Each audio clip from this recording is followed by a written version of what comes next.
റഹ്മാനിർ റഹീം. മൂന്നാമത്തെ പാഠം ഉമ്മയും ഉപ്പയും. ഉമ്മയും ഉപ്പയും ആരാണ്? ഉമ്മയും ഉപ്പയും മാതാപിതാക്കളാണ് അല്ലെ. നമ്മുടെ ഉമ്മയും ഉപ്പയും അവർക്ക് നാം കരുണ ചെയ്യണം. അപ്പോ നമുക്ക് പാഠത്തിലേക്ക് കടക്കാം, പാഠം മനസ്സിലാക്കാം. പ്രിയപ്പെട്ട കുട്ടികളെ, വീട്ടിൽ നിങ്ങൾക്ക് ആരെയാണ് ഏറ്റവും കൂടുതൽ ഇഷ്ടം? നിങ്ങൾക്ക് ഉപ്പയെയും ഉമ്മയെയും ഇഷ്ടമല്ലേ? അവരുടെ കണ്ണുകൾ നിറയുന്നത് നിങ്ങൾക്ക് സഹിക്കാൻ കഴിയുമോ? ഇല്ല, ഒരിക്കലുമില്ല. മാതാപിതാക്കളെ കുറിച്ച് നമുക്ക് ഒരു പാട്ട് പാടാം. മാതാപിതാക്കളെ കുറിച്ച് നമുക്കൊരു പാട്ട് പാടാം. എന്താണ് ഇവിടെ വന്നത്? അത് ബാർകോഡ് സ്കാൻ ചെയ്ത നല്ല ഈണത്തിലുള്ള പാട്ട് കേൾക്കാം. എന്നാൽ നമുക്കൊന്ന് പാടിയാലോ? ഉമ്മയെ പൊന്നുപ്പയെ സ്നേഹിച്ചാദരിച്ച് നാം റബ്ബിൻ പ്രിയം വാങ്ങി വിജയം നേടിയിടണം. നാളേറെ കഷ്ടപ്പെട്ട് വയറ്റിൽ ചുമന്നല്ലോ വേദന സഹിച്ചുമ്മ നമ്മളെ പ്രസവിച്ചു. ഭാരിച്ച ജോലി ചെയ്ത് ഉണ്ണാനും ഉടുക്കാനും നമ്മളെ വളർത്താനും പൊന്നുപ്പ കഷ്ടപ്പെട്ടു.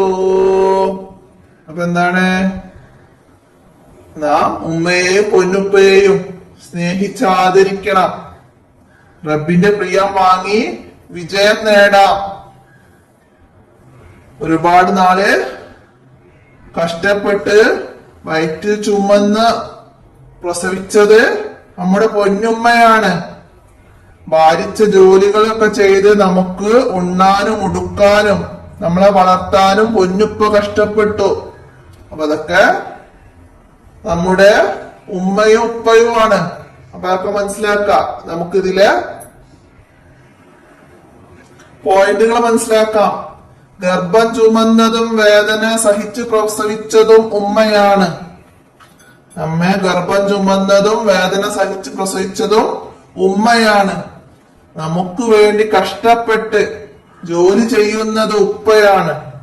നമ്മെ വളർത്താനും നമുക്ക് ഭക്ഷണം വസ്ത്രം ഒക്കെ വാങ്ങാനും കഷ്ടപ്പെട്ട് ജോലികൾ ചെയ്യുന്നത് ഉപ്പയാണ്. മാതാപിതാക്കളെ നാം സ്നേഹിക്കുകയും അനുസരിക്കുകയും വേണം.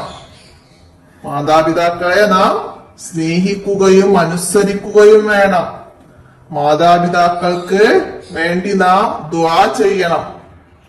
മാതാപിതാക്കൾ നമ്മെ ഇഷ്ടപ്പെട്ടാൽ അള്ളാഹു നമ്മളെ ഇഷ്ടപ്പെടും. മാതാപിതാക്കൾ നമ്മളെ ഇഷ്ടപ്പെട്ടാൽ അള്ളാഹു നമ്മളെ ഇഷ്ടപ്പെടും. അപ്പൊ അതുകൊണ്ട് മാതാപിതാക്കളെ ആരും വേദനിപ്പിക്കരുത്. മനസ്സിലാക്കുക. മാതാപിതാക്കൾക്ക് വേണ്ടി നാം ദുആ ചെയ്യണം.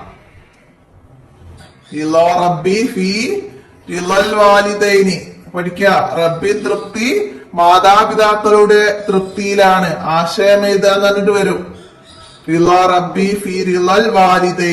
റബ്ബിന്റെ തൃപ്തി മാതാപിതാക്കളുടെ തൃപ്തിയിലാണ്.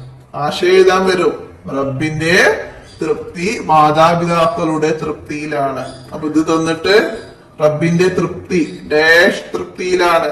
വിട്ട ഭാഗം നമുക്ക് മുകളിലെ ഓപ്ഷനിൽ തരും. മാതാപിതാക്കളുടെ തൃപ്തിയിലാണ്. മാതാപിതാക്കളുടെ തൃപ്തിയിലാണ്. ആരുടെ തൃപ്തി? റബ്ബിന്റെ തൃപ്തി. തിരിച്ചും ചോദ്യം വരാം. മനസ്സിലാക്കാം. നാം സ്നേഹിക്കുകയും അനുസരിക്കുകയും വേണം. ആരെയാണ്? മാതാപിതാക്കളെ സ്നേഹിക്കുകയും അനുസരിക്കുകയും വേണം. അവർക്ക് വേണ്ടി ദുആ ചെയ്യണം. മാതാപിതാക്കൾക്ക് വേണ്ടി നാം എന്തൊക്കെ ചെയ്യണം? ഏതാമെന്ന് നമുക്ക് എന്തൊക്കെ എഴുതാം? അവർക്ക് വേണ്ടി ദുആ ചെയ്യണം. അവരെ സ്നേഹിക്കുകയും അനുസരിക്കുകയും വേണം. മനസ്സിലാക്കാം. അപ്പൊ അതിന്റെ തദ്രിബാത്തിൽ എന്താ വന്നത്? ഉത്തരം എഴുതാം. അള്ളാഹു നമ്മളെ ഇഷ്ടപ്പെടും. എപ്പോൾ? അള്ളാഹു നമ്മെ ഇഷ്ടപ്പെടുന്നത് എപ്പോഴാണ്? മാതാപിതാക്കൾ നമ്മളെ ഇഷ്ടപ്പെട്ടാൽ അള്ളാഹു നമ്മളെ ഇഷ്ടപ്പെടും. മാതാപിതാക്കൾ നമ്മളെ ഇഷ്ടപ്പെട്ടാല് അള്ളാഹു നമ്മളെ ഇഷ്ടപ്പെടും. ഒന്നാമത്തെ ചോദ്യത്തിന്റെ ഉത്തരമായിട്ട് എഴുതാം. അടുത്തത് ഓർത്തു പറയാം. നമ്മൾ ഏറ്റവും ഇഷ്ടപ്പെടുന്ന മുത്ത് നബി സല്ലല്ലാഹു അലൈഹി വസല്ലമയുടെ ഉമ്മയുടെയും ഉപ്പയുടെയും പേരുകൾ എന്താണ്?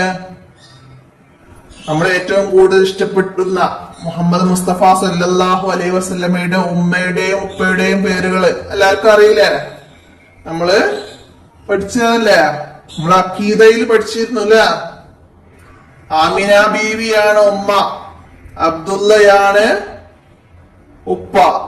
അപ്പൊ നബിയുടെ ഉമ്മയുടെയും ഉപ്പയുടെയും പേര് ആമിന ബീവി, അബ്ദുള്ള. നമ്മുടെ അഖീദയില് 3ാമത്തെ പാഠത്തിൽ നമ്മൾ പഠിച്ചിട്ടുണ്ട്. അപ്പൊ എല്ലാരും തെറ്റുകൂടാതെ എഴുതുക. അടുത്തൊരു വർക്ക് വരുന്നത് എന്താണ്? ഉസ്താദിനോട് അന്വേഷിക്കാം. മാതാപിതാക്കളുടെ ഇഷ്ടം നേടാൻ നാം എന്ത് ചെയ്യണം? മാതാപിതാക്കളുടെ ഇഷ്ടം നേടാൻ നാം എന്തൊക്കെ കാര്യങ്ങളാണ് ചെയ്യേണ്ടത്? അപ്പൊ അത് നിങ്ങൾക്ക് ക്ലാസ്സിൽ ഉസ്താദ് പറഞ്ഞു തരും. എന്നാൽ കുറച്ച് കാര്യങ്ങൾ ഞാൻ ഇവിടെ പറയാം. എന്തൊക്കെയാണ്? മാതാപിതാക്കളെ അനുസരിക്കുകയും സ്നേഹിക്കുകയും വേണം. പിന്നെ അവർക്ക് വേണ്ടി ദുആ ചെയ്യണം. അവർ ഇഷ്ടപ്പെടാത്ത ഒരു കാര്യവും ചെയ്യരുത്. അവരോട് നല്ല രീതിയിൽ പെരുമാറണം. അവർക്ക് നമ്മളാൽ കഴിയുന്ന സഹായങ്ങളൊക്കെ ചെയ്തു കൊടുക്കണം. അവരെ ആദരിക്കുകയും ബഹുമാനിക്കുകയും വേണം. നല്ല കുട്ടികളായി വളരണം. ഇതൊക്കെ മാതാപിതാക്കളുടെ ഇഷ്ടം നേടാന് നാം ചെയ്യേണ്ട കാര്യങ്ങളാണ്. അപ്പൊ എല്ലാരും മനസ്സിലാക്കുക. അപ്പൊ എത്രയാണ് ഈ ഉമ്മയും ഉപ്പയും എന്ന പാഠത്തിൽ നമ്മൾ മനസ്സിലാക്കേണ്ടത്? അപ്പൊ പാഠത്തിൽ ഓരോ ഭാഗം വായിക്കുമ്പോഴും അവിടെ വരുന്ന ചോദ്യങ്ങളൊക്കെ പറയുന്നുണ്ട്. അപ്പൊ അതൊക്കെ നിങ്ങൾ മനസ്സിലാക്കിയിട്ട് പഠിക്കുക. വീഡിയോ കൂട്ടുകാർക്കൊക്കെ ഷെയർ ചെയ്ത് കൊടുക്കുക. ഇന്നത്തെ വീഡിയോ അവിടെ അവസാനിപ്പിക്കുകയാണ്. അസ്സലാമു അലൈക്കും വറഹ്മത്തുള്ളാഹി വബറകാതുഹു.